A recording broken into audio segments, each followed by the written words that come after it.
to the Sleazy Podcast, the podcast about anything and everything, but mostly TV and movies. And now it's time to get sleazy. I love hearing that laugh every time we open the show up. Never gets old. It just makes it so much better. It does. All right. What's up, everybody? Hello. Yeah. So this is episode 177 of the Sleazy Podcast. I'm your host, Sleazy, and I am joined by Mr. PBS. Howdy. And the man shaped like a fart, Robzilla. Hello. I stole that from Sketch. So he's the Rebecca's best. hot. 21. Uber 21. That's definitely true. He is shaped like a fart. Mm-hmm. Don't worry, I'm shaped like a mascot, so. The treadmill is your friend. You probably smell like hot Cheetos. Cheeto fingers, shut up. That's how you get diabetes, sir. If you haven't checked Sketch out on TikTok, you got to check him out. He plays Madden, but he's hilarious. Very funny. He talks shit. Does Robzilla have a special cover on his drink? Yeah. So I don't spill it everywhere. Yeah, he's got one of those. TikTok thingies. Yeah. Show everybody how it works. My babysitter had some of those in like the 90s. You put Really? You put them over your pop can. You order them off like TV or whatever. Yeah, I just got it for So they're making a comeback. Huh? I guess so. It's only like $3 and I got 4 of them. So Do you think somebody that owned the patent to that and they were like, "Fuck, man, my life is over. The 90s aren't around anymore. They're drinking out of bottles, and then everybody's made the switch to like Monster and all these Back to other the cans. tall boy cans, and they're like, back in business, boys. Back in business. Life is good. life's great. We got this man shaped like a fart on TikTok ordering from us now. And everybody else. Oh, man. So, we were supposed to record Friday, but I gave everybody a snow day because I didn't want my boy Robzilla driving out in the snow. I still did Saturday morning. He's still new to driving. Saturday morning was fine. I'm just saying I still went out in it. No, you did not go out in the snow. You went out into paved areas and salted roads. Friday was a little bit more dicey, I guess you could say. And PBS lives in the country, so nobody's plowing his road. Right. Right. But now, rest assured, if this was a bigger show and we absolutely had to record, to meet deadlines or something like that, and money was involved, I'd be like, you guys got to come out in the snow. Well, that's a different story. Yeah. No, actually, I'd make sure we had remote stations, but then you would never come again. So I would. that's what she said. Can I record from home tonight, guys? So I had to bury the dog. I can't be coming out. Brownie farted, and I think I need to stay home. It was a very nervous smelling fart. No, it makes you want to leave when you smell that. When I get up, he has anxiety. You guys just don't believe. You wouldn't believe it unless you've seen it. You got to see it. You wouldn't believe it. Guys, so thank you for the remote setup. I will never be coming out of the house again. Sorry. My dreams have came true. Thank you. Goodbye. Or I was like, I no longer have to leave the house even to hang out with my friends for an hour and a half. So, but anyway, I think for this episode, we're going to talk about, real quick to open the show, we'll talk about our Letterboxd, it's like a year in review kind of. We'll share that with you. This is one of the cool features that Letterboxd offers for patrons. So, which is like $20 a year. Well, I think they offer it for everybody. Is it for everybody now? If you're a pro or a patron, you can look at you have stats like all year. Yeah. But if you just do the free version, okay. So the they wrap still is give kinda you a cool. yearly wrap. Yeah. Okay, that makes sense. But like you said, if you are a patron or a pro, I mean, I think I'm pro. It's what, $20 a year. Yeah. Patrons. I don't remember how much patron is. Patron is maybe like $100 or something. Oh, Jesus Christ! Yeah. No thanks. Well, if you're a patron, you're like involved in movies, or you're trying to make money off of it somehow or something. Yeah. Yeah. But anyways, so you can look at those stats all year long, and it's pretty cool. Like we've kind of toyed around with it the past couple of years, and it's kind of interesting to see the habits you get into with your viewing and look back on it at the end of the year. Then we're going to talk about the curious case of Natalie Grace. Natalia. Natalia. Yeah, I forgot. That's Ukrainian. Ukrainian. Yes.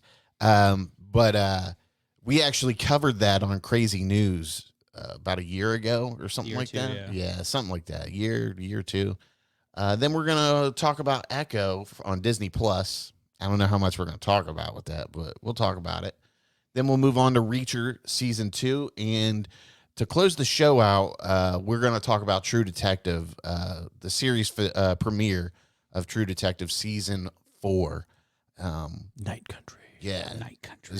It was a premiere last Sunday, and we're going to talk about it. So if you don't want to be spoiled by that, we'll give you the notice to close it down, and you can revisit it when you actually watch it. Not that there's any real spoilers that first episode. No, not really. But if you don't want to hear about it. Right. Like the killer is. Yeah, some people just don't want to hear about that shit, I don't want to spoil any, scenes that somebody might be surprised by. Mm-hmm. All right, so I'm going to share the screen here.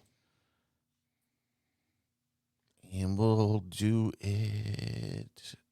I hate how this resets my settings when I go in through the incognito tab and it doesn't remember anything. All right, so this is pretty much mine. I don't know if you want to go over yours or share pictures that I can throw up here or what, but that's fine, whatever. But just to show you what it looks like, so you go to your profile and then you go to list or stats, I'm sorry, and then you'll see, this little banner here, but it'll have like, year to finish current year, and then you click on the little arrow. You can do it by year. You can do your all-time. Yeah, so like this is what all-time looks like. A life in film. Sleazy's all-time stats. So, 1,500 films, almost 3,000 hours, and I'm pretty sure I haven't logged tons of movies that I've seen. There's probably more that you haven't logged in. I got to find that Buttercream movie I watched in 3rd grade and log that. You guys remember that movie? What is it? The Buttercream Gang. It was like a movie they made you watch in school. I don't remember. To promote like being a friend and not bullying people and stuff like that. No, I don't remember that at all. It didn't work, did it? No. I bully this man that sits across from me on a daily basis.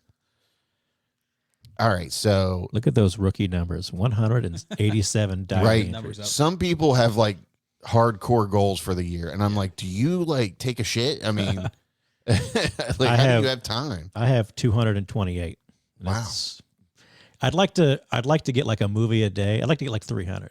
Yeah, I think I'd be okay with that. But there's some people who like they watch like obviously we do this podcast and all that. We like movies in general, but some people have like 500, 1,000. Right. Hardcore. It's stupid, dude. I'm like, how do you like? They don't work. Right. Or that's part of their work. Yeah. Part of their work. But I mean, and a lot that gets taken away from me from like actually watching movies is being in the mood, number one, to watch a movie. And then number two, like, doing other things like finishing TV shows or starting new shows, which I think they're going to start letting you program or log TV shows sometime this year. I think that kind of takes, I hope it's just a separate tab. I think everybody's hoping it's sort of not quite together. I don't mind if it's all Letterboxd, but I hope they kind of stick to the movies. Yeah. Because that's what, Letterboxd is and always will be for me. But yeah, like I said, I entered 187 movies. I jotted reviews down for 28 of them. Let's see here. I made 4 lists, 6 likes. I didn't have any comments. Nobody comments on anything. But 343 hours. So I had 405. Wow. 0.9, almost 406. Hours? Yep. Oh, wow. How many reviews did you do? 47. Oh, wow. So you're really, a review is a lofty term. Yeah. Sometimes I just put a quote from the movie I like. Sometimes it's just like a sentence or two that if somebody were to ask me about the movie, like this is what I tell them, a sentence or two. And then every now and then I do kind of like slightly more in-depth thing. We're like, oh, I'd like to talk about this a little bit. But these were my highest rated films. Godzilla -1, Oppenheimer, Guardians of the Galaxy 3, The Creator, Beef, and John Wick 4. Is that what that is? Mm-hmm. Yep. And Scream 6 and Evil Dead Rise. Evil Dead Rise might have been like my favorite horror movie of the year. I would say that and Talk to Me is probably the top two. Yeah, Talk to Me was really good too. See, I was I afraid. I keep forgetting about Talk to Me. Well, I was afraid it was gonna be overhyped. I'm like, Yeah, it wasn't. No, it Yeah. was fucking gold, Yeah. dude. Which I don't know why that's not showing up. Did that come out? It came out in 2023. Technically, it came out in 2022. Yeah, that's Technically, probably why it's yeah. not showing up. That's there. one thing I don't like about Letterboxd is they'll put like the premiere date instead of like when it goes wide. Yeah, And so it technically premiered in 2022, but it didn't get a wide release until 2023. right. So like if we did a 2023 list, I'd have it on there still. But Yeah, don't worry, people. Talk to Me will be on the yearly Sleazy's Awards. Mhm. So that's all you need to know. But yeah, then it gives you a graph by week. You know, your viewing. As you can see, I stepped it up in December here. It kind of cools down in the summer a little bit, but yeah, man, that's really cool that it does that. Mhm. And then it gives you milestones. You know, first film I watched of the year was Don't Pick Up the Phone, which that was that documentary on Netflix, wasn't it? I think so. Yeah, about the guy calling and making fast food workers strip down and stuff like that. Oh, yeah, that's yeah. it. Yeah, that's it. 100th film. Oh, look at that. No One Will Save You was my 100th film of the year. I like that. 150th was Fast X. I waited on that. My last film of the year was The Creator. My last film of the year was The Creator. Yep. It was like, oh, you're not going out for New Year's Eve? Just watch the movies tonight. I think mine was The Creator as well for that one. Then it breaks it down into your genres and countries and languages. Obviously, thriller and horror and sci-fi and action are all up there for me. USA's, the top movies I watched. Don't lie. What's yours? Like Spain? Oh, no, it's USA. Let's see. For USA, I got 185 films, followed by UK at 26, Canada at 16, Hong Kong at 12. I had 37 movies for UK. How'd I beat you out on that? It happens sometimes. Maybe those Doctor Who specials put me over the edge there. Okay. My sort of goal for the year is to try to watch more like foreign films, like non-English language, because they got if you go back up just a little bit, they do have it listed by language. Yeah. the orange bars. Yep. So you got a few Spanish, Japanese, Finnish movie. Yeah, what's that? That's probably something on Netflix You because all those Netflixes, a lot of those are Yeah. like You can click on it; it'll tell you. Swedish, Finnish. Oh, Sisu. Okay. That movie was just okay. I was a little disappointed in it. I thought it was going to be like spectacular. Yeah. It was just okay. Like World War II, John Wick, basically. But this is what I loved. These are relatively new. Like I Yeah. think these are just from this year. But it tells you like the themes, and right at the top for me was gory, gruesome, and slasher horror. Like anybody that knows me knows I love slashers. Horror, the undead and monsters. Terrifying, haunted, and supernatural. Sci-fi, horror, creatures, and aliens. Monsters, aliens, sci-fi, and apocalypse. Got me. My top is gothic and eerie haunting horror, Yeah, that sounds like you. followed by same number 2, horror, the undead, and monster classics. Thought-provoking sci-fi is on there. Superheroes and action-packed battles with villains. I dig it. Yeah, then it breaks it down. 2023 newer releases versus older releases.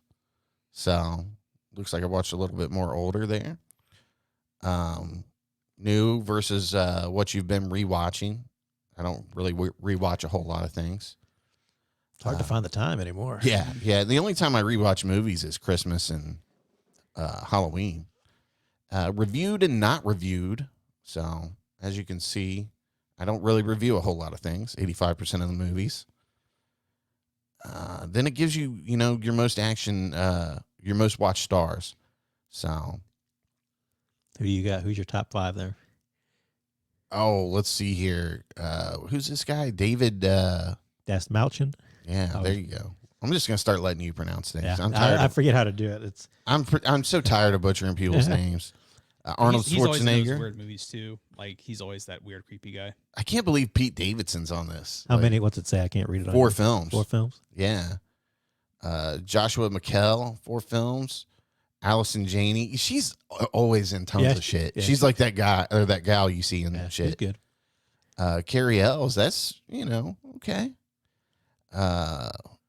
Robert John Burke. He's another one of those guys. Yeah. You're always kind of like, okay, when he shows up, that's good. That's good. David Tennant, 3 films. That was those Doctor Who specials. And Paul Walter Hauser. By the way, did you see his Emmys acceptance speech? Yeah. Total fucking gangster, dude. You're like, oh, I want. Oh, okay. He'll go down in history for that, dude. He's awesome. He was fucking shaking though. Did you see him? Yeah. Like, Yeah, he's shaking. I don't blame him though. I'll tell you my top 5 real quick. Yeah. And this will tell you the movies that I watched this year. So with 8 films, 5, 5, 5, and 5. So my number 1 star for the year is Tobin Bell, followed by Costas Mandalore, followed by Betsy Russell, Shawnee Smith, and Dina Meyer. So those are all Saw films. So you can tell I made my way through the 9 Saw films or whatever. Yeah. Yeah. And Michelle Yeoh's in there. Oh, nice. And David Malchin's on mine with 4 films also. Okay. So we must have been watching something that he was in. He was, well, I know he was in Boogeyman. Oh, yeah, that's Yeah, right. He was he's the the crazy dad. guy. Yeah. He was in Great dad. Oppenheimer. Did you watch Boston Strangler? I watched. Yes, he was in, yes. He was in that. Yes, I and watched he was that. in Quantum Mania. Yeah, I think He- so. I don't remember what he was 6 in. films, though. Oh, he was also in Suicide Squad, too. Remember Yeah, that? He he's, was the- polka dot yeah. man. But that didn't come out last year. Yeah. But directors, you'll never believe who my most watched director is. Hurricane Billy. William Friedkin. Then David Gordon Green. So obviously the Halloween movies I rewatched, and then Exorcist. The and which Exorcist. he's not doing now. Yeah, he's off that sequel. Yeah. They're like, yeah, we got to save it, bro. Yeah. We've got to dumb this down for people to get excited about. Got to Well, go in a fuck. different direction. James Cameron, Christopher James Nolan. Cameron, the bravest pioneer. Hell You mean yeah. Jim? Christopher Nolan, Ben Affleck. Oh, Damien Leone. What movies did I watch of his? Oh, Terrifier. Yeah, that's it. Oh, that's his name. I Yeah. forget who it is. That's why I remembered his name and I knew he was known for something, but couldn't remember it. Oh man. But yeah, I mean, it's super cool. I really enjoy it. You want to guess my number 1 director of the year? Marty? Is it Marty? You got it. All right. Wow. Marty, followed by Darren Lynn Bousman, who directed some of the Saw movies. Okay. Yeah. All right. Followed by the old staple Johnny Carpenter, Chris Columbus. You can tell I watched my 2 Home Alone You movies. watched your Christmas movies again. And I got a bunch of people tied at number 2. Andrew Davis, Orson Welles, Steven Spielberg, Fincher. So it's good stuff. I wonder if this is this Curious Case on here. Curious Case. I think it is because I think I letterboxed it. I know Echo's on there. Oh, it really is.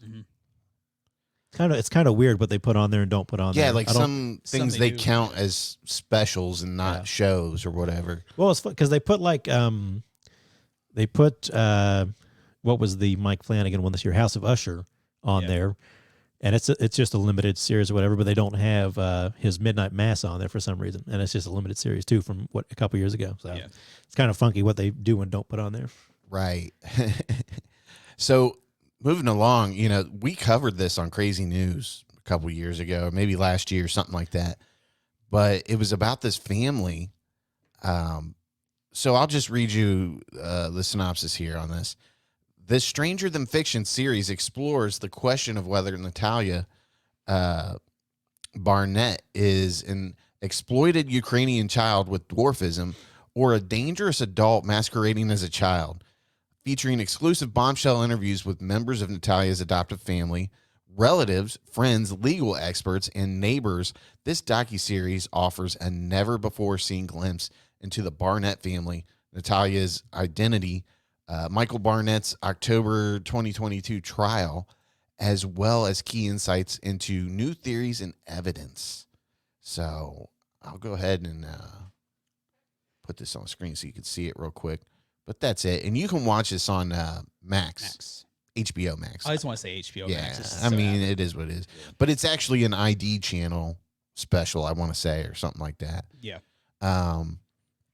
So that, they're like the true crime or whatever. I'm just going to go ahead and log this. Oh, I think I gave it 4. Yeah, it's a solid 4, man. Man, it's just outrageous. Yeah, it really is. And, the article that we read, I remember it.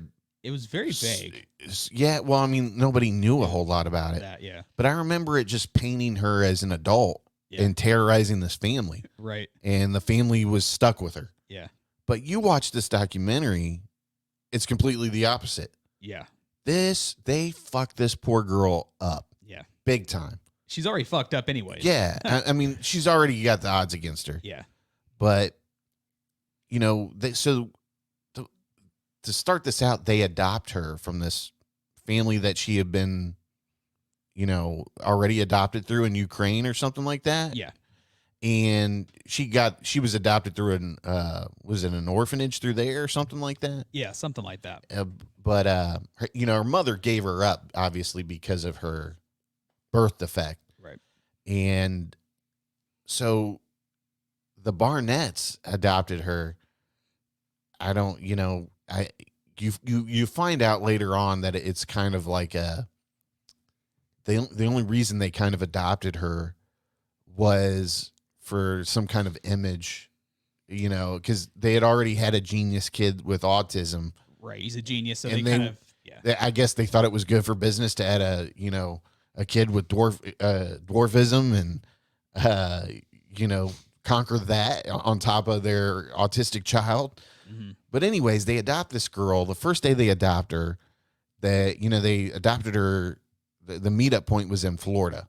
So they adopt her and then they go to Disney World. right. And then they bring her back home.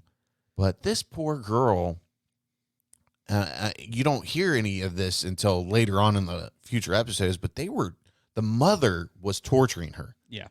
And basically, this documentary is like interviews with the father. Mm. And then they kind of go back and forth with the facts, and, they interview detectives and stuff like that. But that dad, Michael. yeah, Michael, this dude is such, like, if there was an award for like biggest pussy, like, he would totally get it. But he ends up flipping this all around on the wife. And, apparently obviously when you finish this documentary, you will see that this wife is a master manipulator, abuser, sexual deviant. I mean, She's a whore. yeah. Harlot. But so anyways, we'll go through the perspective first of, just kind of describe what they portrayed to the media and everything. They adopt this girl. They take her to Disney World. And then later on in the hotel, the mom gives her a bath.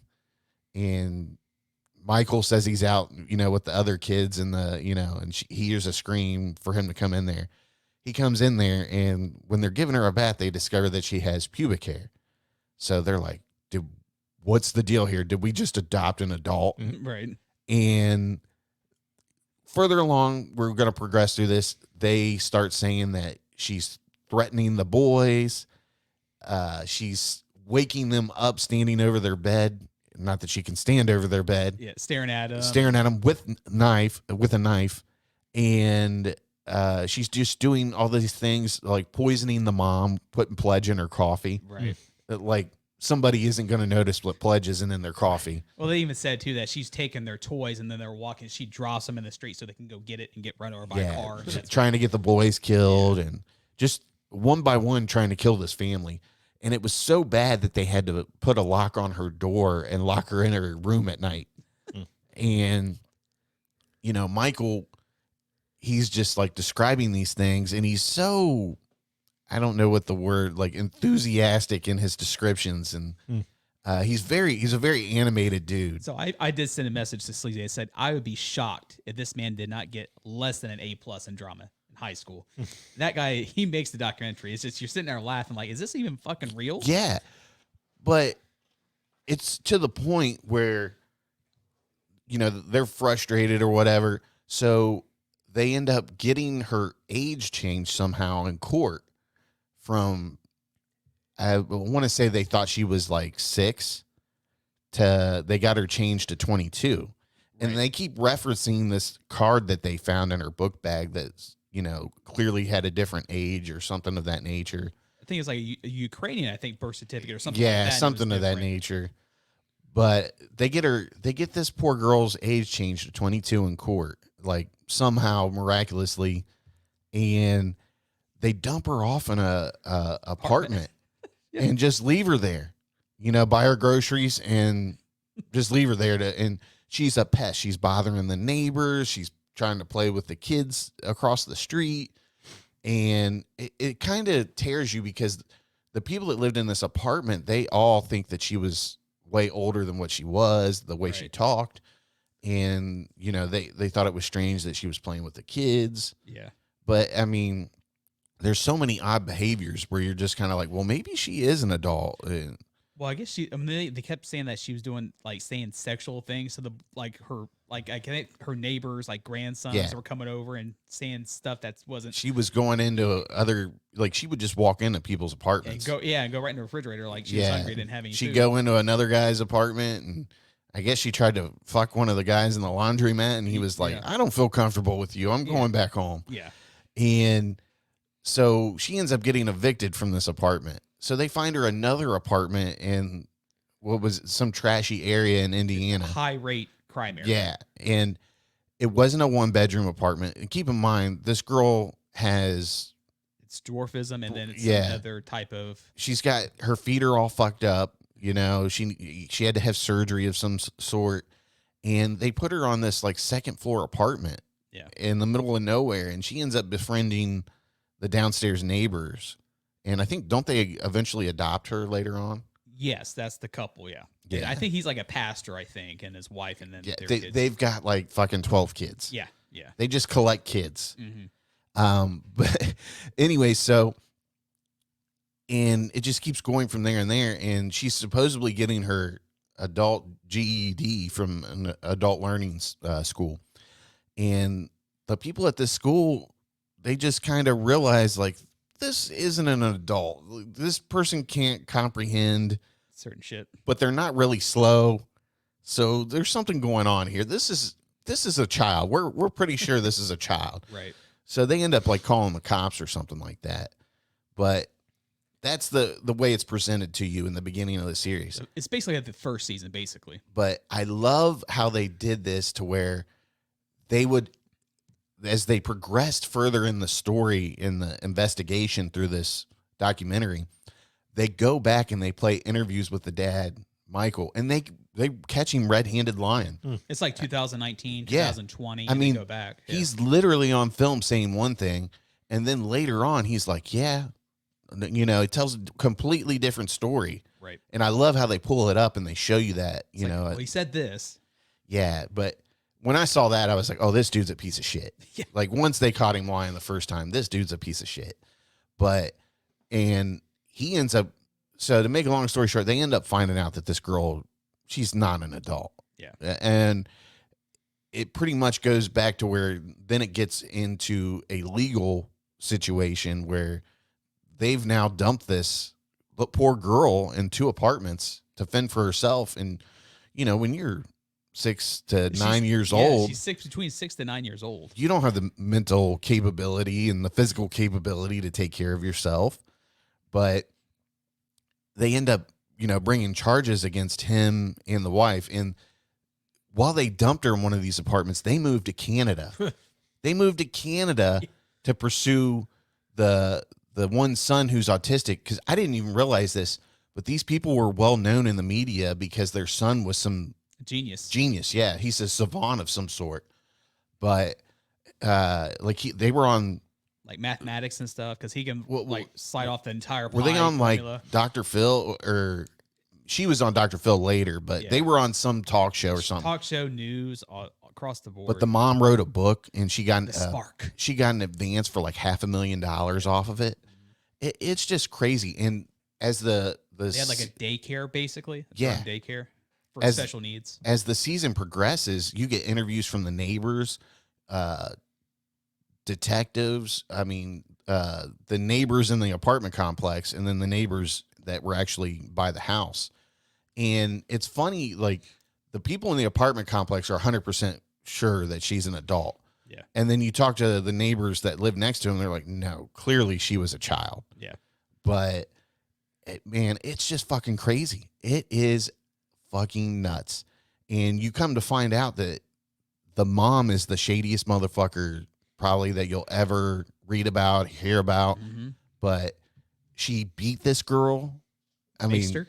I mean, she pretty much tortured this girl. Yeah. She made her stand up and face the wall for like an entire day to try to get her to admit that she was an adult. And saying like, write down who you know. Yeah. We know you're not. And this poor girl is pissing and shitting herself. And and then they interview the dad about it. He's like, yes, I came home and she had defecated herself, but that's what she wanted, so I couldn't do anything. It's like, be a man and tell her that we can't treat a kid, let alone an adult like this. And of course, he reenacts what Christine, his wife, says to him, like, you shut up and you mind your fucking business.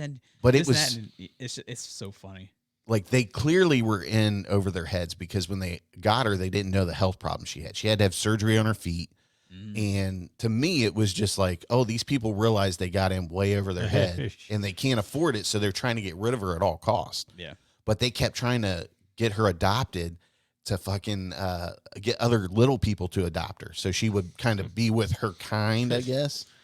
And everybody that they kind of interviewed was like, yeah, something was just up. They didn't want us to know certain things. And, but she had fun when she was around us and all this other stuff.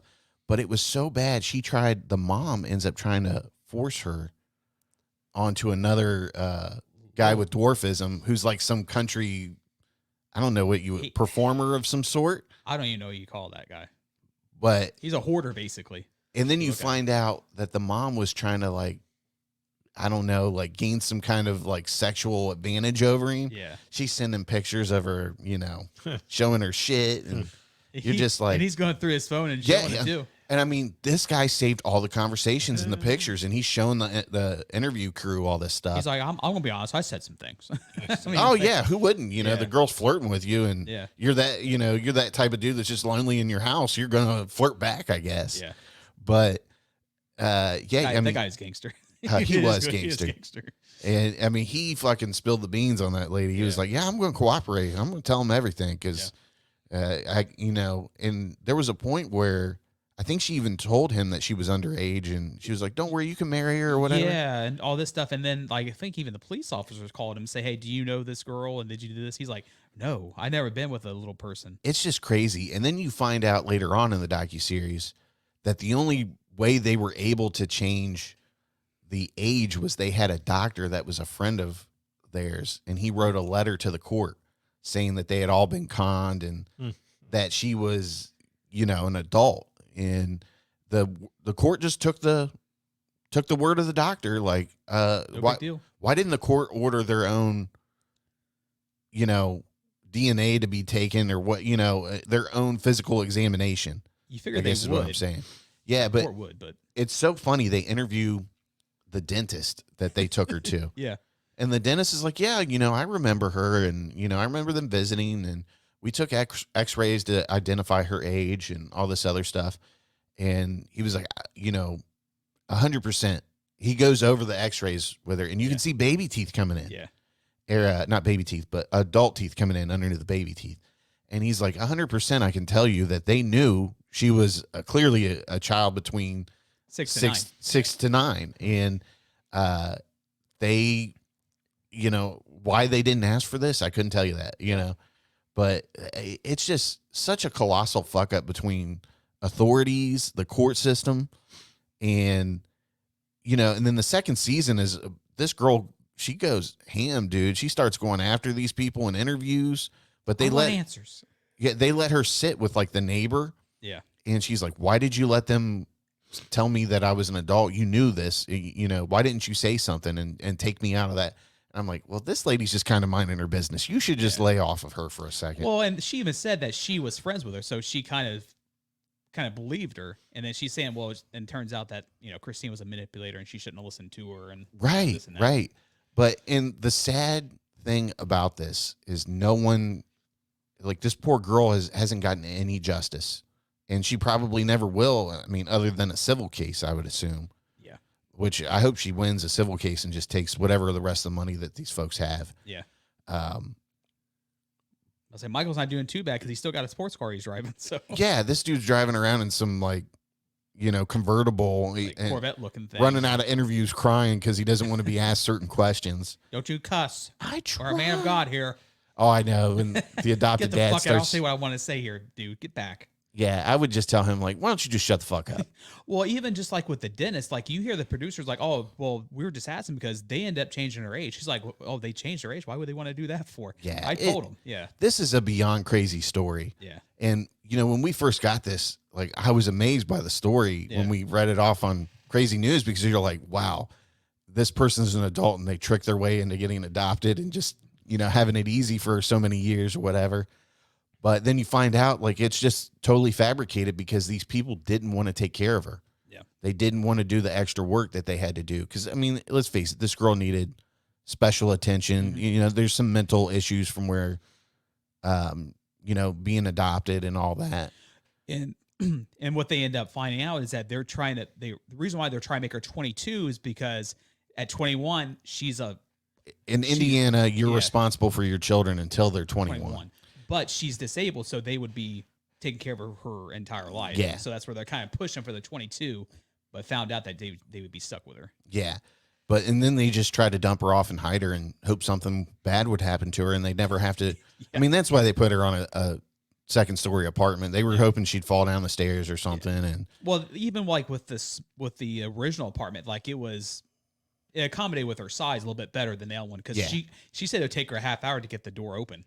Well, in the original one, it was just a ranch style apartment. Yeah. So, she had everything on the first floor. But I mean, let's face it, these people, they didn't want to take care of her. And the answer was to dump her off and move to Canada and just never have to worry about her again. She would have their name and that'd be it. But it's just so fucked up. And the mom is evil as fuck. Yeah. And the one thing that's true that Michael says is, I call her evil. Yeah. She's an evil bitch. I don't understand who would want to marry this dude again. I mean, he's married again, it looks like. And got a girl. I think he had a wife and then was staying with someone before then and all this. I'm like, and then, of course, the son, who's the genius, he lives in the basement of his house. Yeah. I mean, that dude. And it's funny, in one part they interview him. Yeah. And he doesn't turn his mic off after they're done interviewing him, and they go upstairs, and the film crew still has a camera on. They're like, he didn't turn off his mic, and they just follow him upstairs. And they can hear a whole conversation between him and his dad, Michael. And he's like, I didn't describe this situation. I know we talked about not telling this story. Or not telling, something about the stairs, too. Yeah. Hot mic. About pushing her down the stairs.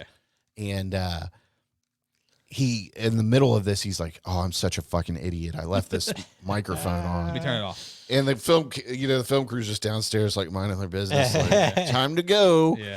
And like, oh, are you ready there, sir? Whistle their thumbs. Just when you think it's crazy, the next episode reveals something even more crazier. And then in season 2, it's more Natalia, with her story, being interviewed. And you listen to this girl, and you're like, man, they really fucked her up. And you can tell, like, when she's talking in there's a lot of anger. Obviously, it's granted, warranted. But you can tell that she's just not, like, there's something there that it's just not right. Yeah. In certain it's a little parts. off. Yeah. And it's kind of funny, they kind of culminate it with her being adopted by her new family at the end. And legally, she's like 33, but in real life she's like 20. Yeah, 21 now or something. Yeah, and man, it's just a terrible story. I hate that somebody went through this, and somebody like that needs special care, attention, and love, and clearly she didn't get it. She got the exact opposite. Yeah. And there's one scene where Michael describes seeing his wife beat her. Yeah. And I'm sorry, I don't give a fuck who you are, who's doing it. If you see somebody on top of a child doing what he's showing, and he's literally like on his knees on the ground. He's like looking up at the cameraman. He's like, she was beating her like this, and he's literally punching the floor so hard to where he's like, ow. Like afterwards, he's like crying over it. Just punches and elbows. You're a piece of shit if you see a kid getting beat like that, or any adult, you know, and you don't step in and say, like, get the fuck off of them. Let's talk this out. Yeah. But it is just amazing the shit you see on this. But, and like I said, at the end of it, what makes you want it? I guess we're getting another season of this. Yeah. It's to be continued. Because it ends and they're like, Natalia's adopted family has disowned her now. Well, it's 6 months later after they officially adopted her, and this is 6 months later. They get a call. They call the producers. Yeah, and they're like, oh, she's fucked up. We don't want nothing to do with her. She's fucking tweaking, man. She's tweaking. And then they show this evil looking little person on the steps just staring at the camera while the wind's blowing her hair, and you're just like, what the fuck is going on here? Like, well, it's so funny. She's like, they make me out to be a monster. I'm like, well, this show isn't helping, honey. Yeah. But I mean, she was like, who wouldn't take that treatment, get beat on, and start hiding knives and wanting to kill these people? Yeah. I mean, does she have mental issues? She probably does now. But Yeah, definitely. Yeah. I mean, 100% these people fucked her up. Yeah. But it's an awesome, not like awesome as in like, but it's a very good watch if you're into like crime and documentaries and stuff like that. Well, just like, I think even if you go through Michael's telling that, you know, she was standing over their bed with a knife staring at him. She's like, I was waiting for you to go to sleep. And of course, the second scene, she's like, how in the hell can I stand over their bed? I can't even barely look over the bed how it was high. I said, I can't even hold a fucking knife. Look at my, because she can't grip anything hardly. It's like this. She can't. Hey, put that microphone up a little bit closer. So she can't grip anything. So she's like, how am I grip a knife to try to kill these people? Rob always somehow gets his microphone like down. I don't get it. You want it like this, you know. There you go. You know, kind of like into the microphone. Kind of like your evening activities, Rob. Get fucked. But anyways, it's time to move on. We're going to talk about Echo on Disney Plus now. Echo on Disney Plus now? Yeah. Yeah. Yep. What a piece of shit that show was. It wasn't like terrible, but it wasn't anything to write home about. No, they didn't need to make a whole. Even it's only 5 episodes. I mean, yeah, I just didn't see where it was a material that warranted that character having their own series, even though it was only 6 episodes. Right. But the best part is the first episode with Daredevil in it. Well, it's the first episode and third is probably the best episodes. But it's nice that you get Kingpin in this. Kingpin was, I mean, what's his face was very good in it. D'Onofrio. Yeah, Vincent D'Onofrio. He was really good in it. You said Echo was on Letterboxd, right? Yeah. Let's see if we can pull this up. So I think I gave it like a 2.5 or something like that. Yeah, there it is. Okay. We're in business here. Let's put this up on the screen. For those watching on YouTube, what's her face? I mean, she was good in it, the main character. Yeah. Did they not have it? Is it further down? Okay, I guess we don't get to see that. Oh. So give us a pronunciation, Mr. PBS. I have no idea. Alaqua Cox. So she's the main character. Then, of course, you've got Vincent D'Onofrio reprising his role. I'm just going to give this a 2.5 because, I mean, it wasn't like it was terrible, but in my opinion, Rob thinks it's a hot, steaming pile of shit. Well, it kind of spoiler, but like the first 5 minutes of the first episode, I had to check and make sure I clicked on Echo. I thought I was watching Avatar. Yeah. I'm not even fucking kidding. I was like, I didn't know where they're going with it. And then it kind of goes. So what made you feel like you were watching Avatar? It's very sci-fi-ish, the very first 5 minutes. The way there's a lot of sci-fi feel to it. These people are they're like deities, maybe, like of the earth, I would say. Oh, yeah. So the ancestors. Ancestors, basically. Yeah. It's like kind of like a little backstory that leads more into the series, which I don't feel is needed, but. Man, did you feel like she was a complete badass for, being deaf and having only one leg? And oh, yeah, like, for sure. That's some skills, though, brother. Yeah. She was running on that thing and doing all kinds of other stuff. I mean, that's some skills that you only do that with one leg, you know? Yeah. Well, they kind of emphasize that too, because there's a couple times where someone tries to hit her in the leg and they fuck up their hand because like they don't realize she's got a fake leg. Yeah. So it's a steal. So Yeah, I mean, listen, this is, if you're a hardcore Marvel fan, you're not going to like this. And a lot of people are complaining about, you know, it needing more Daredevil. And my answer to that is it just shouldn't have had its own story. yeah. I mean, they could have, the new Daredevil's what, 23 episodes or something like that? It's supposed to be 18, but I guess they're kind of going back and forth if it's going to be less or more now. They could have just made it 20 some episodes and put 3 episodes of this in. Well, they even need to do that because, I mean, we get this character in Hawkeye, and basically you kind of tell her, you can sum up her entire story in that arc with Hawkeye. Yeah. But, I mean, really, it's just, it was kind of boring at points because, you know, I just didn't feel like there was enough there for this character to have its own story arc of, you know, a season or whatever you want to call it. It just, I don't know. It wasn't my cup of tea. I guess you could say that, and that's fine. Yeah. It is what it is. Well, even with like I guess a lot of people pushed it because it's going to be TVMA. This is like one of the very big like Marvel series that's TVMA, and it wasn't even really that bad. And you know, you see it in the first episode, and then the third, there's a big brawl with some really good fight scenes. But it's just, I was bored with the story, like the backstory of like her ancestors. I don't need all that. The story with the family, that's fine, but the ancestry, and then at least it's some other shit that it's not called for. I hate to be this guy, but I kind of felt like it was just service to the Native American culture. And look, that's fine. It's completely fine. I get it. But it just felt that way instead of it being its own thing and being fresh, I guess you could say. Well, I even told you, I had to Google with her character because I'm pretty sure this person doesn't have certain things that they're promoting in this series, which she doesn't. So it's got a 6.1 out of 10 on IMDb. So I guess that's kind of average. I guess, but I wouldn't even rate it that. Listen, it wasn't that there was bad actors in it. Like I thought everybody was really good in it as far as acting wise goes.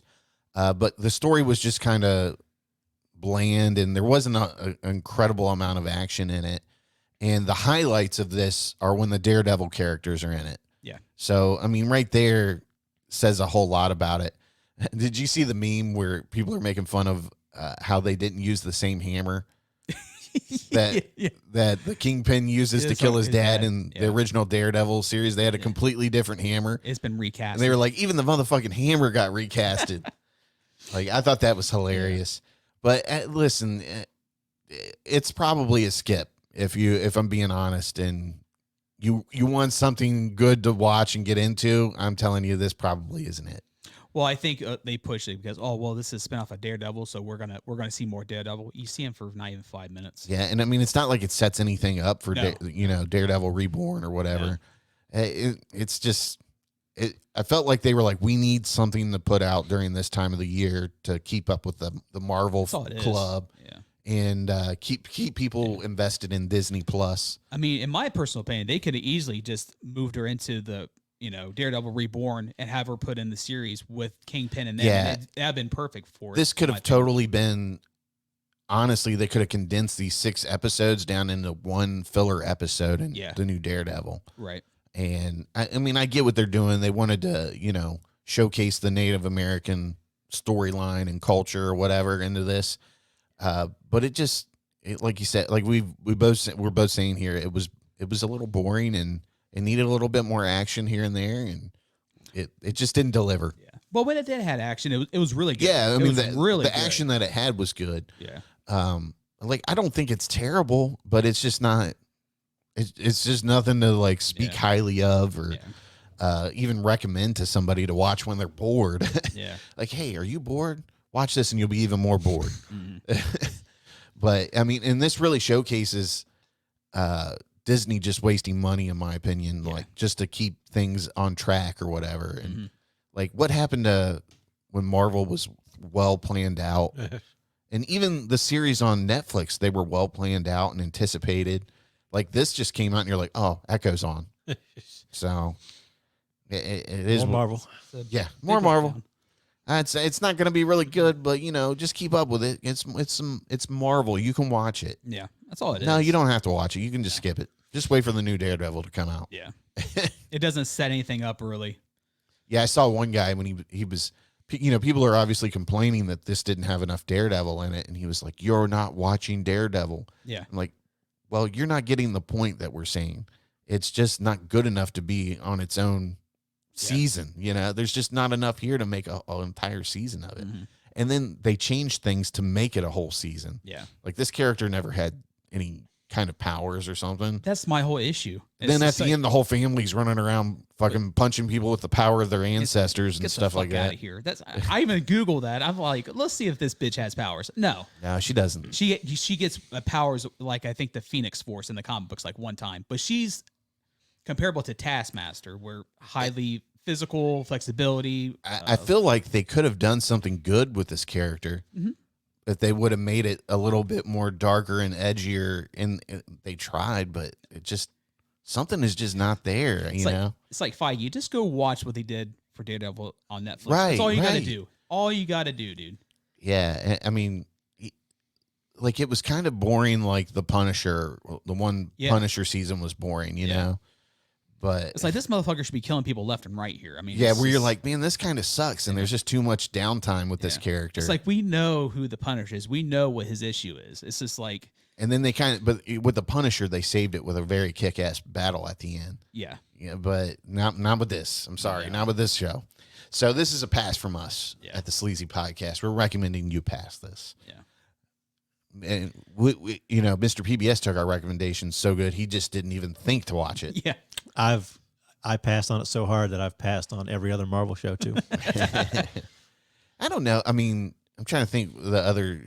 Like, I really liked. What was it? Cockeye? Your boy Cockeye.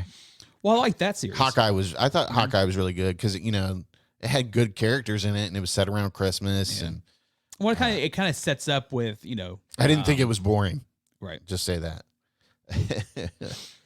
All right, so we're gonna move on to Reacher season 2.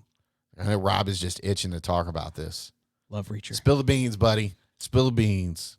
Highly recommend it. So this is based off, I believe, the 11th book. I think Bad Luck and Look at something. him. I love Mr. Wikipedia over He here. was ready to go on that one, wasn't Yeah. he? Yeah, he was. Well, it's adapted from that book. Like this one was based on the second book, chapter 11 through chapter 34. Well, Mr. PBS would know this. And how many books do they have for like Jack Reacher? Is like Oh, he's up to like 20 or 20 something, something, yeah. 30 something. yeah. So with this, This show's just so fucking good. yeah. Man. Well, it's just Alan Richardson is awesome as Jack Reacher. He's fucking jacked for this show. He's like, I watched the clip from the first season, and then this, like, I'm like, this motherfucker grew Yeah. another 30 pounds of muscle. He's like, all I did was hard work. No, motherfucker. That's called roids. I mean, he's so jacked, his arms are like yeah. out, like He's almost, he can't he can't put wipe his arm. ass. He's like a bodybuilder. Yeah. Well, you can relate to that with your short arms. Exactly. Except for it's not muscle, it's just fat. Glad he pointed that out. Yeah. Yeah, but so obviously this stars Alan Richardson. You might know him from he was on what was it? Blue Mountain State. Yeah, Blue Mountain State. I say this, and I've got IMDb right here. He was the body actor for the Ninja Turtle. Yeah, movies. yeah. He was Raphael, the body actor. Which right. apparently he hated working on. Yeah, Oh, he said it was horrible. terrible. Yeah, he said it's Terrible absolutely experience. fucking horrible. And he was actually on American Idol. You sent that actually, Yeah. which I did not know that. Titans. You would know him from Titans, and then he did play. Let's see here. I want to say he was in. Oh, he was in Brooklyn Nine-Nine for the episode. It looks like. Black Mirror. He was in one of those episodes. He's in Fast X. Yeah, Fast X. He was one of the bad guys in Fast X. Yeah, I mean the dude's been around for a while. Yeah, Oh, he was in Smallville. He was That's Arthur Curry. that's So right. he was the original Aquaman. Well, not the original Aquaman, but the second one in the CW affairs of Verse. yeah. But man, totally good totally good season. I really enjoyed what's his face in this too. Terminator. What's his name? Robert Patrick. Robert Patrick. He was good. He's always good. Anything he does, he's always does He's really that well. great. He just plays a great sleazy bad guy. Yeah. And I Yeah. fucking love it, dude. Yeah. You know, it's like my dream. I want to be that guy, you know, have all the money and fuck people's lives up. And no, actually, I don't. I want to be left alone. But yeah, he was really good. Robert Patrick was in this. Bruce McGill. I don't think he was in this season. I think He was in the first one, wasn't he? Okay, that's right. We're on the whole thing here. I'm just gonna say it. And I'm a little disappointed with the season. Are you really? Yep. What's got you disappointed with it? Just didn't do it for me the way the first season did. Okay. See, So like I'm happy with this. Like I wouldn't be upset with more seasons, but like with like Jack Ryan, I was happy it ended. But with this, I like Jack seeing Ryan seemed to get a little worse as it progressed, and I didn't feel like this got worse or anything. Yeah. Like, man, there are some brutal fucking kill scenes in this. Yeah. But this is a little unrealistic. This guy was in it that was really good. Dominique Lombardozzi. I think that's how you say his name. I think so. But he normally plays like a gangster or a bad cop, and in this he plays a cop, but he's not bad. Yeah. But you know who this guy is. And then That guy right there. and then one guy from the first season comes back is Malcolm Goodwin, Oscar Finley. He's like one of the detectives from the first season. He helps him out. Oh, in the he was second only in season. it for an So he's only in episode. it for The a black minute, guy. but yeah. But I liked him. I thought he was a Nice great spoiler character. alert, Rob. But it's Not really doing it's not even like it's hardly an interaction. Yeah. It's just kind of some service they did for him or Yeah. whatever. Yeah. But no, I thought it was solid. I thought it was a solid second season. I don't know where they're going to go with the third season. I mean, obviously he has a year of his bus passes paid or whatever. Spoiler alert. Yeah. But no, like I don't know. Like there was some good fight scenes. I don't think there was as good of fight scenes as there was in the first one. Obviously, you get that. Was it the hospital fight scene in the first one? Yeah. Well, even the prison one. Yeah, yeah. Was it the prison or hospital? Probably the prison. It was prison, but they're in a medical area, right? Yeah. So, And plus, Yeah, I they're in don't the, like, in the showers too. I wasn't a big fan of Reacher and his team. Like I like the characters and all that, yeah. but like obviously Reacher is a big guy, and he's supposed to be a smart guy. Yeah. And sort of some of the charm of that first season was he didn't know where he was at. He didn't know what he was doing. He didn't have any help, so he was outnumbered. Yeah. And in this one, he's just got members of his former special investigative team, and they're kind of like Reachers too. They're not big people, but they're good with weapons and they're smart and all this. Yeah. So I don't know, it just kind of wasn't the same. The bad guys were kind of dumber in a way. Totally. Yeah. And too many, like I said, there's just too many good guys. Like somebody put it on Twitter, I think, I wanted another season of like Hobo Reacher. Yeah. And I would have preferred that. I hope they go back to that. I think we're totally getting that next year. I feel like they introduced the characters either, I don't know if they want to do some kind of spinoff, but probably not. But I'm assuming they'll want to bring them back at some point. Certainly Neely, who they brought back from first season to second season, she'll be in it again. Mm-hmm. And we'll see if any of his other team shows back up. I wouldn't be surprised. But I think they'll be sprinkled in. I don't think they'll be like a major thing. I think like if he needs like assistance for something or intelligence that they might have, he'll probably reach out to him like they did with that detective from the first season. But this, I don't know, the season just didn't do it for me nearly as much. So were you the one chick that plays like, obviously they're in the whatever you want to call it together, and SIU.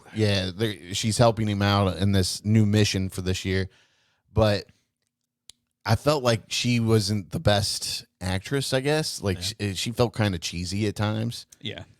But I don't know, like the spoiler alert here, there's a scene where they're on a helicopter and he's literally holding That was a little too crazy. I felt like they made Jack Reacher like a real life superhero in this, and I was like, he's not that. Come on, man. Like, no human being can hold a stretcher. That part I did. Out of a helicopter. Out of a helicopter with the air moving and somebody kicking the living shit out of you. Don't forget the knife in the arm that he's holding on to as well. Yeah. As they were, like you said, kind of a spoiler. This is from the final episode. But I'm just like, don't go on the helicopter. Whatever you do, don't go on the helicopter. Yeah. Don't go in And as there. soon as they get on the helicopter, you know exactly what's going to happen. People are going to be sliding around and this, that, like, And the fact that the dude could like barely run in his tight ass jeans, and he somehow like jumps up and grabs this helicopter, and then he has like, you know, obviously, I'm pretty sure a guy of his physical statue could climb his way up on the helicopter, but that's still a little hard in the air while the helicopter's moving around. And Yeah. in the winter, Yeah. yeah, cold air. Yeah, it's like, come on. there was a lot of like, Certain things like that. it But just wasn't realistic, and you're like, can we just stop for a minute and trying to stop making this as cool as we can? And you know, it's basically the same finale as the first season. It all goes down in like a big warehouse with everybody shooting out and all that. And I was just kind of disappointed. It's not bad. I think it's okay to watch. I found myself wanting Robert Patrick to win and Right. Yeah. somehow coming back for another season, but or at least to get away with it. yeah, you know. yeah, but he doesn't. Spoiler alert! You know, it's all about the good guys in this. I do appreciate sort of the old school feel. Like there's good guys and there's bad guys. Right, You right. know, pretty much from the jump, who's who, and you know, Yeah. you know, they want to be a little tense. Like, oh, is somebody really on the take? Are they really bad? And you're kind of like, I doubt it. So does Jack Reacher just walk around in the same clothes and like wash them in the sink every morning and let them Yeah. air dry? I he mean, just doesn't care. He just walks that around was his that own was boat. a complaint I saw other people having. Like, how does this guy just get clothes off the rack out of the gas station or the Goodwill? what was it? One of the very first episodes of the season, he goes into like a Goodwill Right. Yeah. place and he just buys new clothes, and then he goes out and he sees somebody in trouble and he goes and helps them, and he comes back in. He's like, I need a new jacket. All right, I got some blood on this one. Yeah, Yeah. it's like, Like, oh yeah, we have jackets in your perfectly built size. yep. Right. It's like this motherfucker is jacked. He's got to order that. The big and special. tall is back there. Yeah. Right. Go ahead and grab the other last jacket that'll fit you. He's like very- you know, that's like I said. You know, I could forgive that kind of in a show. Like, whatever. Okay, it's kind of silly. But yeah, I didn't like that helicopter fight. It's kind of like they're like, well, they just watched Fast X, and they're like, let's just put a little of that action in there just because. Well, even, you know, like the people that he's trying to rescue, they've been shot and stabbed and battered, and somehow, like, listen, adrenaline will only take you as far. Like, your brain at some point is going to tell you, like, you're hurting here. Stop doing this. Well, I did like the one guy. I think it's O'Brien.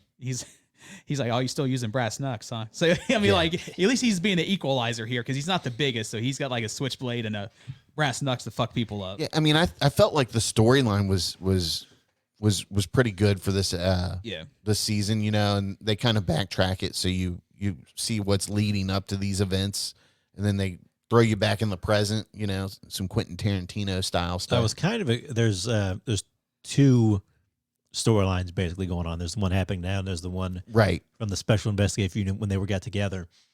And I was kind of hoping they would tie together. They really don't.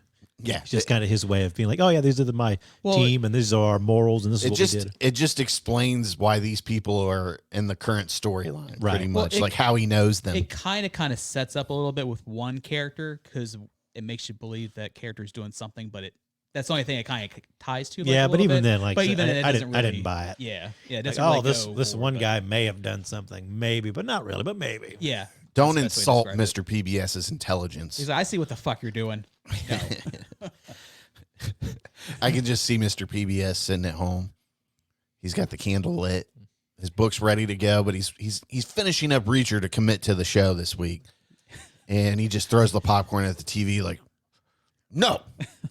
Need to have my hour of TV time. As he probably doesn't even do that. He just he does a big sigh, puts down the popcorn, takes his pipe, lights it, puts it in his mouth, and takes the book. He's just like so disgusted. So were you were you like blown away when he got stabbed in the forearm?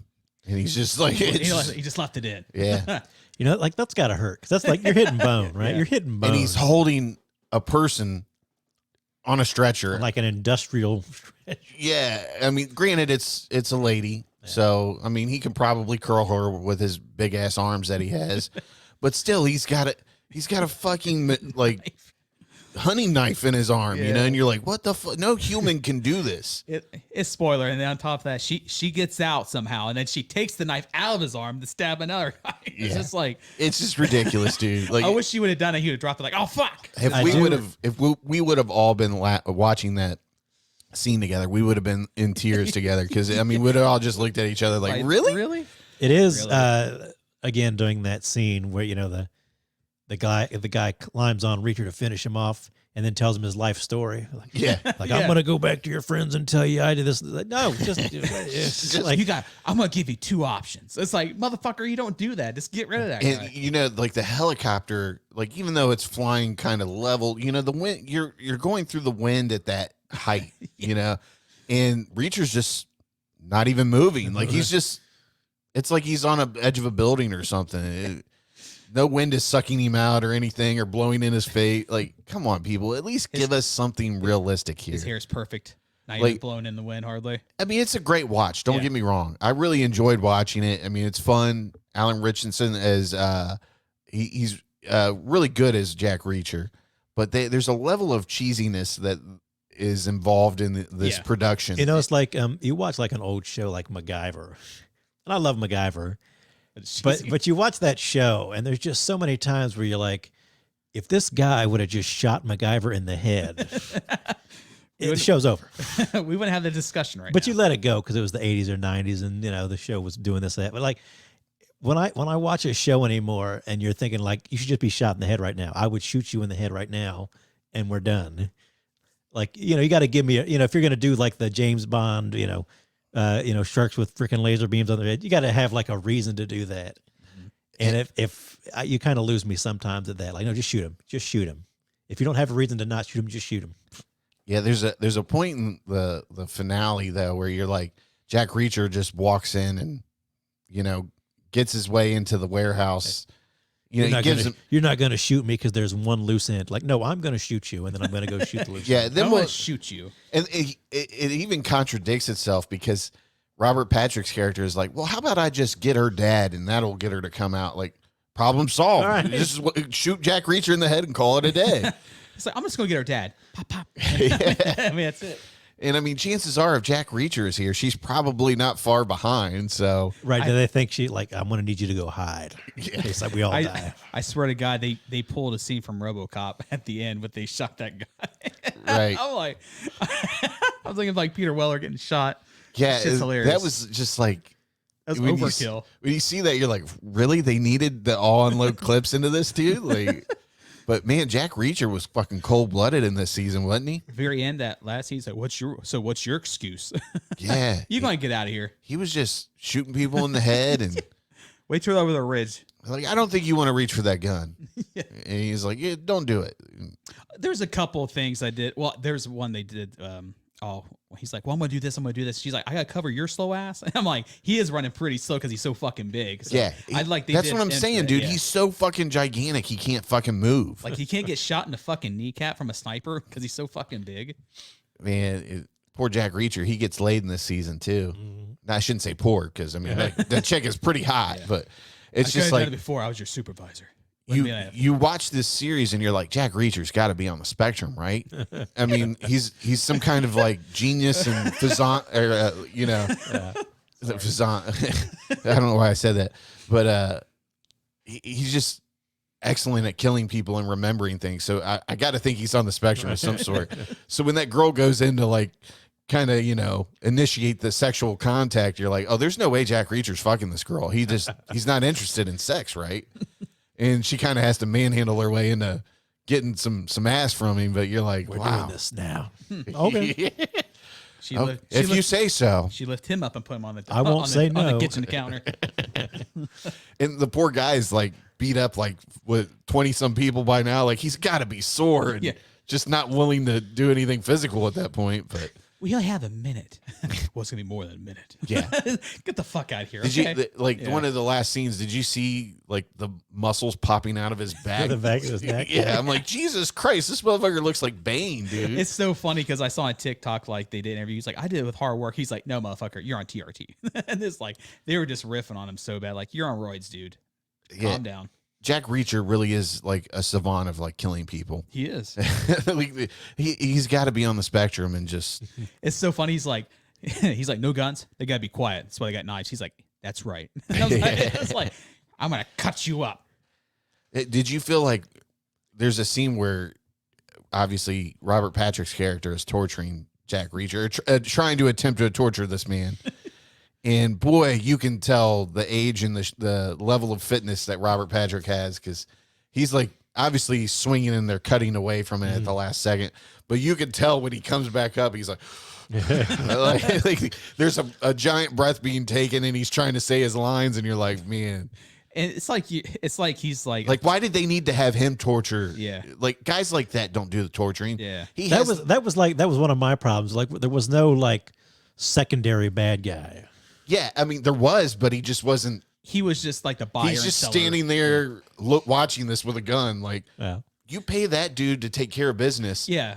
You're in a nice suit. Don't get your knuckles bloody. Yeah. Like, no rich sleazy bad guy does. I mean, this. Robert Patrick's the guy you'd be like telling him, you know what, you need to torture this motherfucker, and then ask him a question. Are you done yet? Are you going to talk now? It would have been different if he would have had like something he was like smacking him in the head with. You know, like I could see that. Well, he does that to certain people, but you know, This guy of his stature is not gonna be punching Jack Reacher. it's like a 2-year-old punching Jack Reacher. Yeah. I mean, it's like this ain't. I was shit. amazed that he even got him bloodied and scratched up. I'm like, there's no way this dude can hit Jack Reacher hard enough to. And if you really hit Jack Reacher, he broke his hand. I mean, that guy sizzled. Yeah, like a I god loved with it when he his was chin. like, I'm just wasting my time, aren't I? And he was like, yeah. He was like, I'm not Yeah, telling you you are. anything. I mean, It's listen, entertaining. See, when we talk about it, it'd be even better if we watched it together. yeah. It'd been really Oh, fucking yeah, funny. definitely. We would have had fun watching this together. We'd have been laughing our asses off. Yeah. But what was there, 8 episodes? It's 8 episodes. So it's 8 episodes. It's not, most of these TV shows aren't long watches anymore. But it did come out week to week, but it's all done now. You can watch it all in one setting, laugh your ass off, see some awesome kills. And I'm definitely not going to tell you to pass. Watch it. It's on Amazon Prime. I wonder if someone's on their motorcycle and they throw a chain at me, I can grab it and then pull them off the fucking bike without no repercussion on my hand or body being hurt in any way. My biggest complaint is that it's a little cheesy with some of the actors they have in there, and a little unbelievable. And when I say a little, that's sarcasm. It's very unbelievable. Yeah, But- just I hope season 3 goes kind of back towards season 1. And him helping smaller people solve their problems. Right. And not like So- a big global, espionage and all this shit. And I kind of liked, that first season was like in Georgia or something. Yeah. In this one, they're going back and forth between like New York and Boston or something, which is okay. But Well, it's got I like the idea of story being somewhere we don't see all the time. Well, it's even got that feel like they're in they're in Washington and stuff. It's got that feel to it. You're like, does it really need to be that way? But I think we're all going to say, don't pass on I it. still enjoyed it for the most part. Watch it. Watch it. It really doesn't stick the landing. If it had stuck the landing better, I'd be willing to. If he wasn't holding that lady with his stabbed for arm. like 5 minutes. Yeah. It wasn't like he just grabbed it and then he got her up. I'm It's sorry. just The like- minute that dude would have kicked him, he would have just slid right off the All helicopter. of them. That's exactly what the helicopter probably did. I'm just going to lean this baby back a little bit, and you're all going bye-bye. Yeah.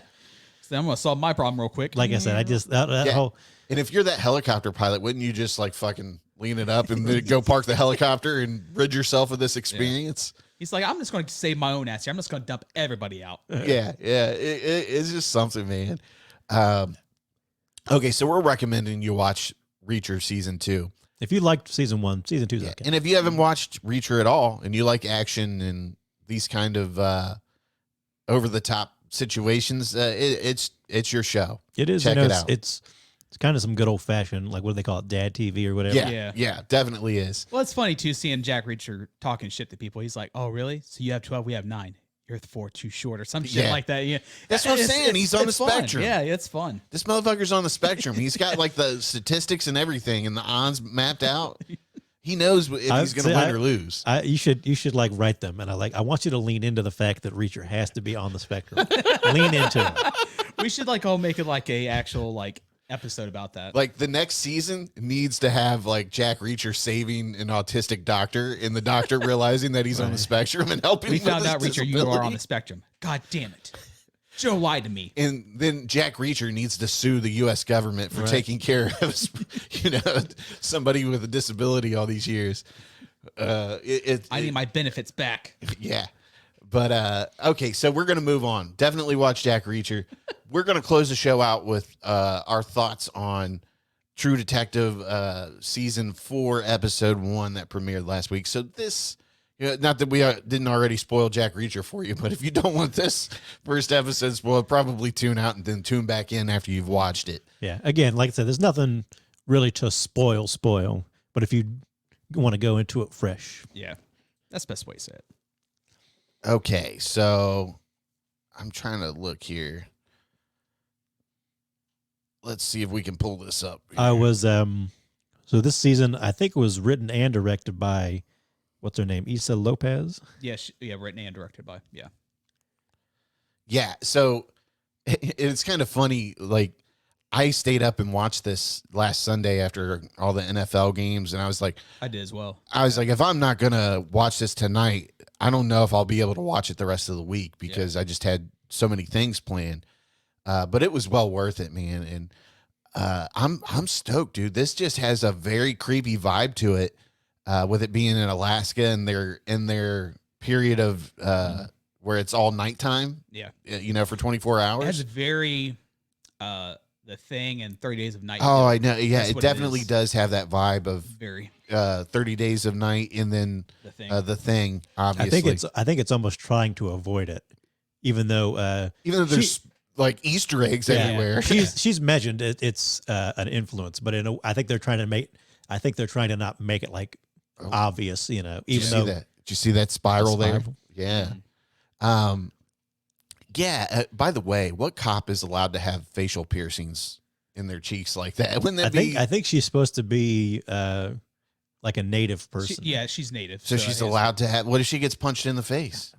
Well, she is a boxer. You think it'd just be cold? Yeah, being in really. Alaska, having metal in your face. I just wouldn't think that police have. Apparently, some police don't have to abide by That's Officer Navarro. certain because like our Columbus police are not allowed to have facial. Like they're allowed to have a mustache, I think, but other than that, you got to be clean shaved. They'll grab that shit. I don't think you're allowed to have facial piercings Can't. like that. Yeah, These motherfuckers will grab your piercings and rip that shit off. that's my only complaint about this so far. But Well, it's Alaska, and they're in a small town, so they're probably just deal with the basic native people and people who live there for years. But it starts out, they're in this research facility, and everybody's kind of doing their own thing. One person. It starts out with the caribou. Well, Caribou. yeah. Sorry. Get it right. Yeah, the guys hunting the caribou, and they all just kind of Jump off a cliff. jump off the cliff. Fuck this. Something man. weird is going on here.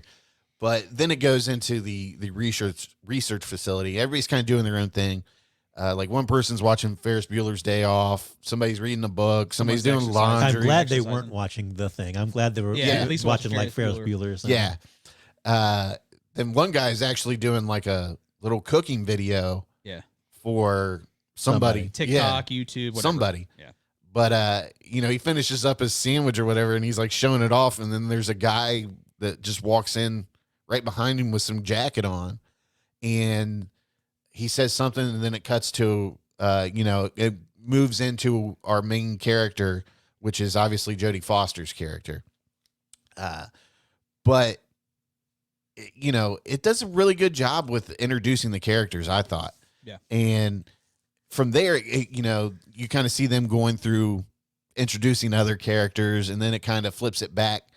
Like a delivery guy goes into this place, and these people are all gone. Yeah. And you're like, what the fuck is going on here? How did everybody disappear in this? Yeah. Like Well, what? well, I think there was like a blackout, and then all of a sudden, and then it cuts to Jodie Foster's character. So Yeah. But a guy comes in, he's delivering supplies that these people have ordered, obviously. I mean, he knows them. Yeah. He's like, I got your Funyuns. Somebody come sign for this shit. Yeah. He's dealt with some all the time, so he knows who they are. Yeah, but he walks in, the movie's still playing, I think, and other things look like somebody was just there. But, these people just disappear. Yeah, it's like they just vanished, and they left everything there, nothing. Yeah. But it kind of goes back and forward. Jodie Foster's, it shows what she has to deal with in this little town of Alaska. Like, you know, she's picking her daughter up because her daughter got caught making a sex video. sex video with her girlfriend. And on their way back, the local town drunk runs into almost hits them and runs into a telephone pole. And Are you fucking drunk? Yeah. she sees who it is and she's like, God damn it. You got your fucking license. She gets out of the car and she about beats this lady's ass just for inconveniencing her. Put your hands behind your back. But it's stuff like that I enjoy. Yeah.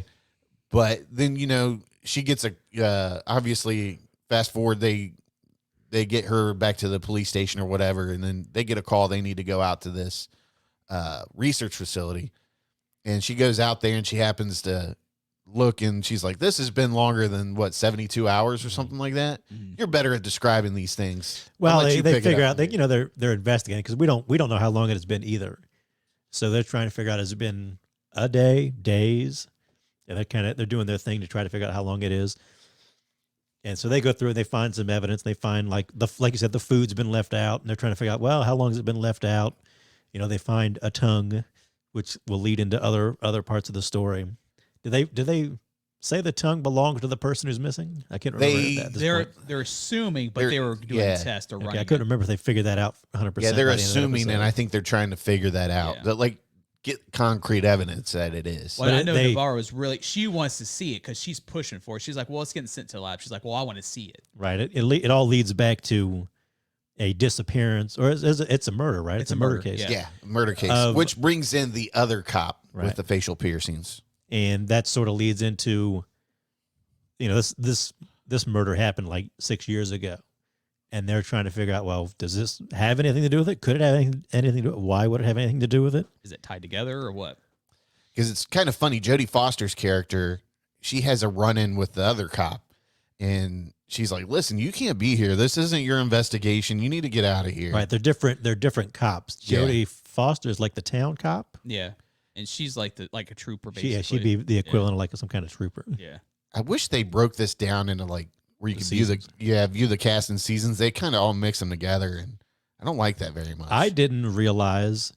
Obviously, they do at the end of the episode. They do like clips from the next episode or whatever. But Eccleston's in this. Yeah, and I didn't see that. Yeah, I don't think I realized that Eccleston was in this until they showed that. He's so fucking good, man. Oh, yeah. I'm looking forward to it. Yeah, I think we're in store for a really good fucking season, though.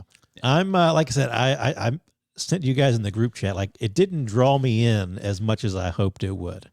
How did that last scene though, where it's kind of funny. I'm trying to figure out what the fuck's going on because they show this lady several times, right?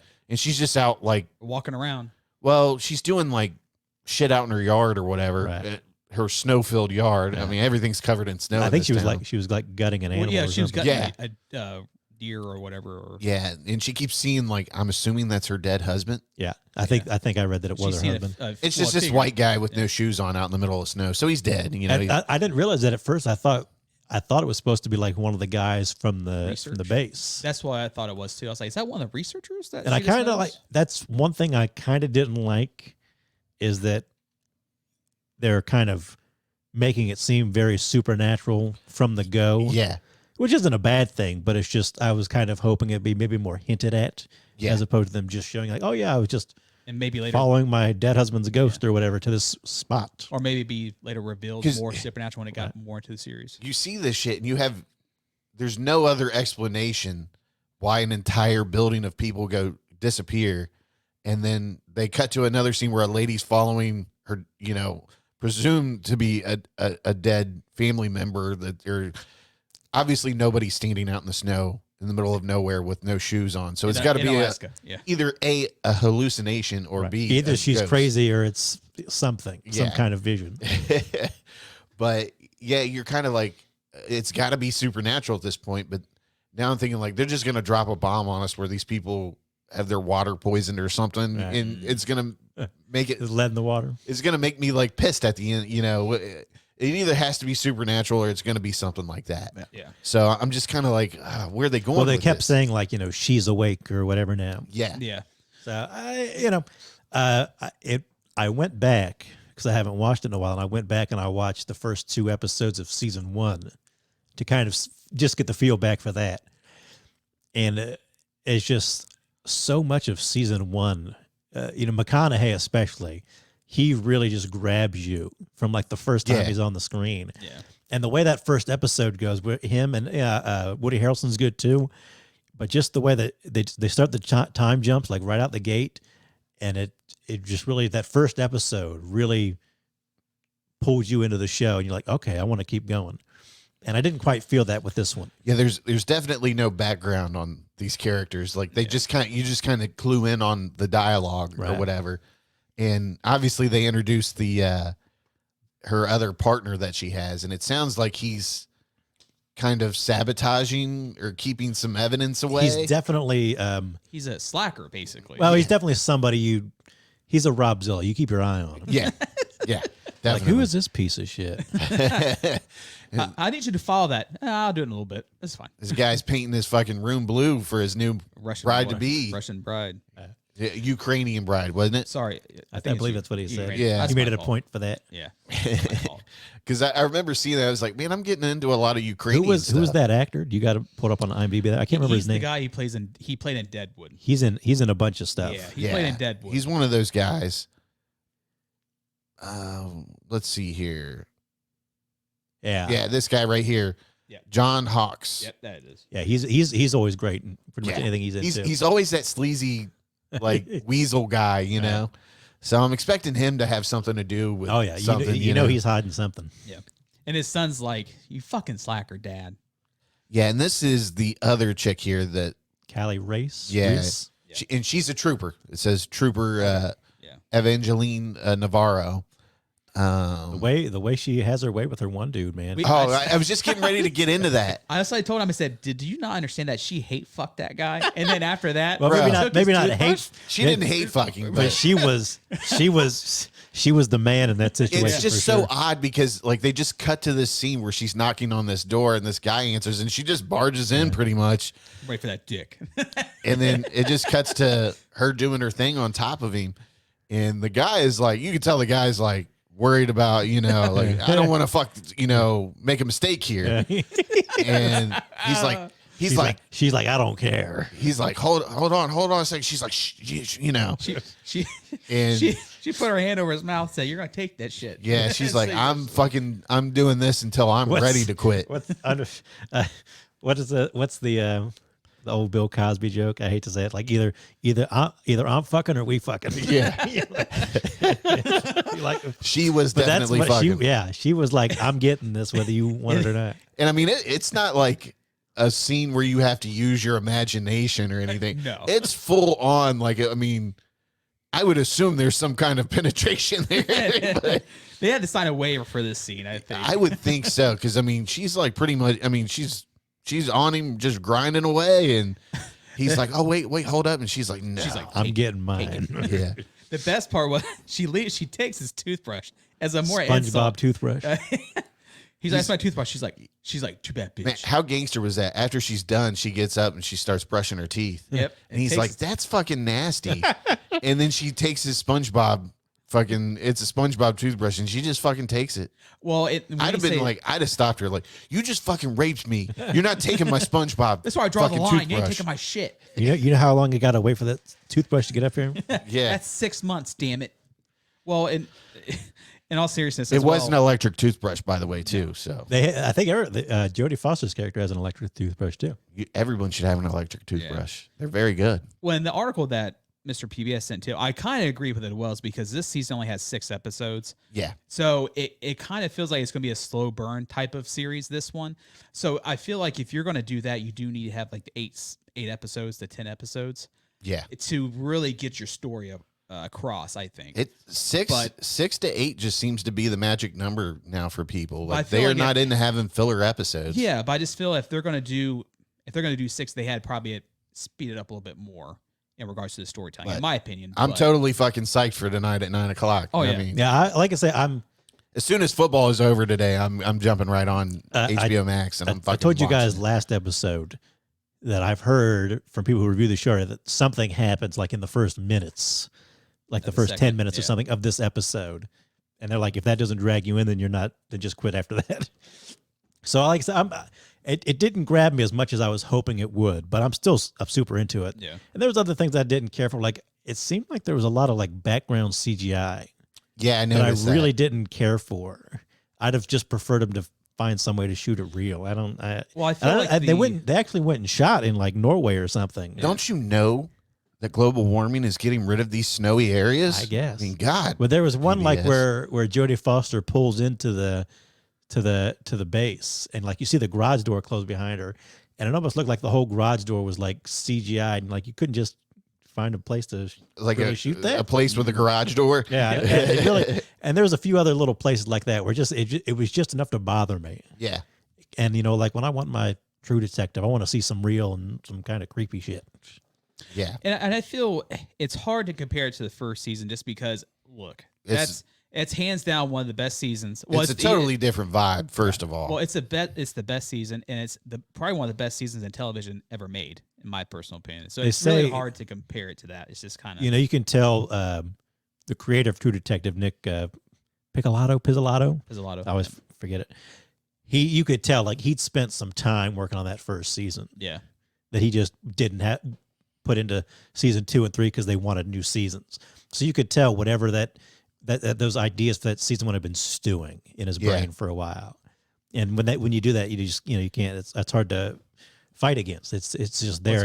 He thought about it and thought about it again. Well, it's hard to really beat that season. The third one is the closest to it because I felt like it really went back to it. So how refresh my memory. How did this one end? Did it end with them out in the snow? Yeah, I think you see the bodies in because the snow. the lady that was gutting her dead relative or whatever guides her to it's like a couple of bodies that are just buried in the snow and frozen over. It's almost like they're and I'm assuming that's the research people. Right. Well, it looks like it's almost like it was like a whole, it's like go ice fishing almost, and then like it kind of froze over, and there's like hands and face sticking out. I'm telling you, it's got to be something like a gas leak or something in the water.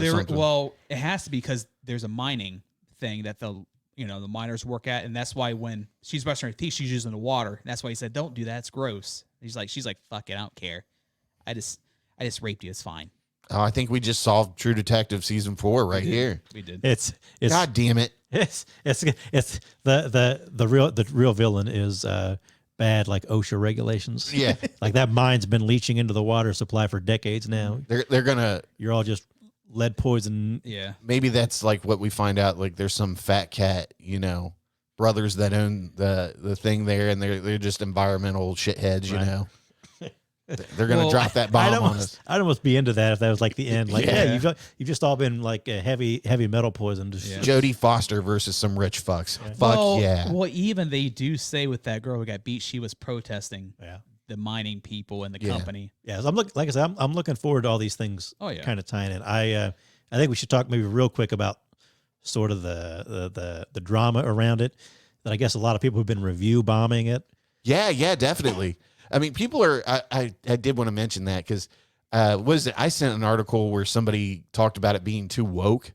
Yeah, I'm like, it's like woke. I didn't see anything woke about this fucking show. I sent that message back to you guys. I'm like, is having women in your TV show or movie, is that woke? There wasn't even any like gay characters or anything like that. It really seems like if there's a chick that's the lead character in anything now, people bitch about it.